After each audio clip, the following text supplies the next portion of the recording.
Nelson Mandela a voué sa vie à l'émancipation des Noirs.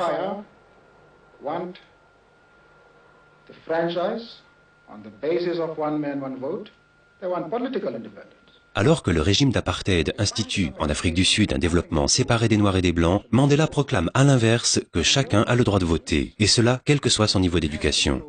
Son combat passe par des phases très diverses. Nelson Mandela est d'abord un partisan de la résistance non violente. Arrêté en 1962 à son retour de Grande-Bretagne, où il animait une campagne de soutien à la lutte anti-apartheid, Mandela est condamné 2 ans plus tard à la prison à perpétuité. Il passe 27 ans de sa vie en prison, dont 15 ans de bagne. Mais sa résolution n'en est pas entamée pour autant, et Mandela devient le symbole de la lutte des Noirs contre la discrimination raciale. Le régime sud-africain est de plus en plus isolé sur la scène internationale, et le maintien en détention de Mandela nuit davantage encore à l'image du pays. Finalement libéré en 1990, il est au cœur des négociations pour l'établissement d'un régime démocratique. En 1993, il reçoit le prix Nobel de la paix qu'il partage avec le président de Klerk. En 1994, enfin, il est élu président d'Afrique du Sud et peut dès lors appliquer les grands principes que son parti a définis 40 ans auparavant, principes auxquels il est toujours resté fidèle.